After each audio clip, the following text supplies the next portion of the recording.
Assalamu alaikum, dear students of class metric. Welcome to the Shah Group Educational Channel. So students, आज की class में जो topic हम discuss कर रहे हैं वो है हमारे पास idioms. Idioms यानी कि मुहावरा. Idioms के बारे में अगर हम बात करें, इसकी डेफिनेशन देखें तो idiom क्या है? ये ग्रुप ऑफ वर्ड होते हैं जो कि आपको, अगर हम इसकी वर्ड के हिसाब से मीनिंग देखें तो ये हमें डिफरेंट मीनिंग देते हैं, लेकिन जब आप इसका यूजेज करो तो इसको अलग मीनिंग इसकी आ रही होती है। यानी अगर मैं वर्डी मीनिंग देखूं तो वो अलग है, और अगर मैं उसकी कंसेप्चुअल मीनिंग देखूं तो वो बिल्कुल ही अलग आ रही होती है।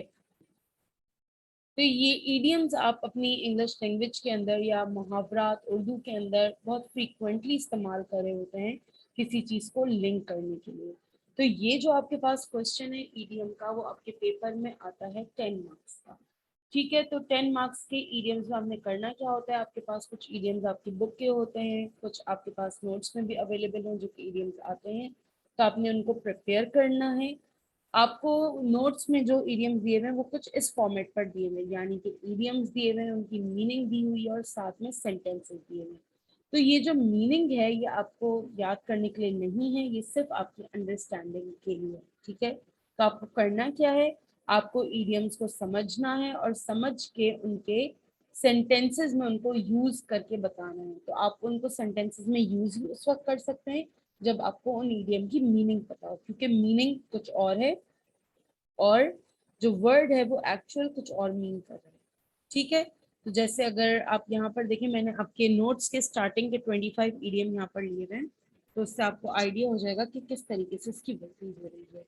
लाइक अगर आप यहाँ पे देखें नो लव लॉस्ट, तो इसकी मीनिंग आ रही है एनमिटी की। एनमिटी का मतलब है दुश्मनी, तो आपने उसके हिसाब से, दुश्मनी के हिसाब से इसको सेंटेंस में यूज किया।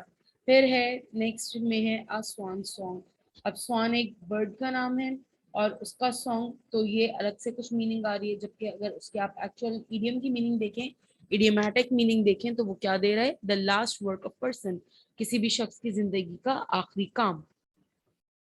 तो उसके हिसाब से आप इसको सेंटेंस में यूज करेंगे। तो इस तरीके से आपके पास ये डिफरेंट इडियम्स मौजूद होते हैं, जो कि आपके, आप चैप्टर्स जब पढ़ते हैं तो चैप्टर्स में भी डिफरेंट इडियम्स मौजूद होते हैं।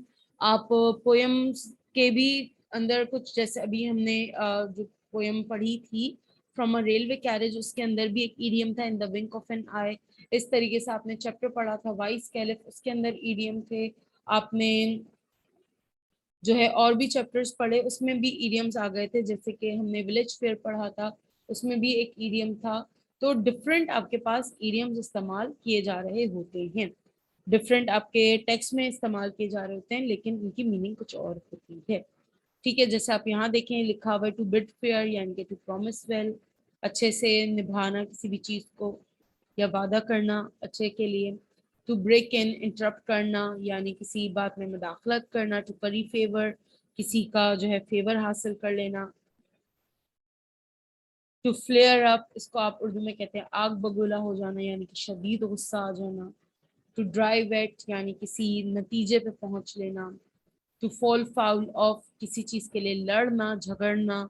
टू ले बाय, पैसे बचाना। टू प्ले द ट्रॉन्ट, यानी स्कूल से दूर चले जाना। टू रन शॉर्ट ऑफ, किसी चीज की किल्लत या कमी हो जाना। टू स्पंज अपॉन, दूसरों के खर्चे पे गुजारा करना। To sponge upon. To talk shop, अपनी ही तारीफ करना, जैसे हम कहते हैं ना कि अपने मुंह में मिट्ठू होना, यानी अपने अपने बारे में बात करते जाओ। टू वाइंड अप, किसी चीज को खत्म कर देना। ABC, basic knowledge. तो इस तरीके से आपके पास बहुत सारे ईडियम है। ये मैं ये नहीं कह सकती कि कुछ पर्टिकुलर ईडियम्स हैं वो ही हैं बस और कुछ नहीं है। इंग्लिश लैंग्वेज के अंदर बहुत सारे ईडियम्स हैं और बहुत डिफरेंट सर्कमस्टांसेस में डिफरेंट मीनिंग के तौर पर वो इस्तेमाल किए जा रहे होते हैं आपके सेंटेंसेस में। ठीक है स्टूडेंट्स, दोबारा से ये बात मैं आपको क्लियर कर दूं कि आपने करना क्या है।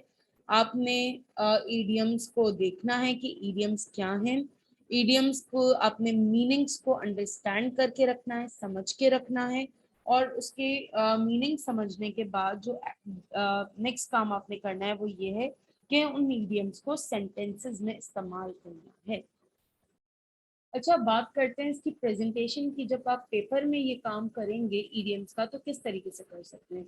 फर्स्ट थिंग ये कि आप ये दो कॉलम बनाएं, यानी आपने एक कॉलम बनाया ईडियम का, दूसरा कॉलम बनाया आपने सेंटेंस का। आप इस तरीके से करके कर लें, क्योंकि मीनिंग तो आपने लिखनी नहीं है ना, मीनिंग तो आपकी अंडरस्टैंडिंग के लिए, ठीक है। आप इस तरीके से कर सकते हैं। सेकंड, आप ये कर सकते हैं कि आपने ऊपर ईडियम लिखा, नीचे उसका सेंटेंस लिख दिया, और सेंटेंस के अंदर जहां पर ईडियम आ रहा है, जैसे कि यहाँ पर अगर आप देखें एन ओपन सीक्रेट आ रहा है, तो आप उस ओपन सीक्रेट को या तो ब्लैक पेन से लिख दें या अंडरलाइन कर दें। तो इससे ये होगा कि सेंटेंस के अंदर आपका जो ईडियम है वो हाईलाइट हो जाएगा कि आपने ईडियम को कहाँ पर किस तरीके से इस्तेमाल किया। ठीक है स्टूडेंट्स, तो अभी हमने इसमें एज सच कुछ है नहीं, क्योंकि ये सारी चीजें ईडियम्स, हर ईडियम डिफरेंट है, हर ईडियम की डिफरेंट मीनिंग आ रही है, इसका यूजेज डिफरेंट है। तो जब आप इसको थॉरली अच्छे तरीके से देखेंगे पूरी लिस्ट को, तो आपको आइडिया हो जाएगा कि कौन सा ईडियम किस तरीके से इस्तेमाल करेंगे।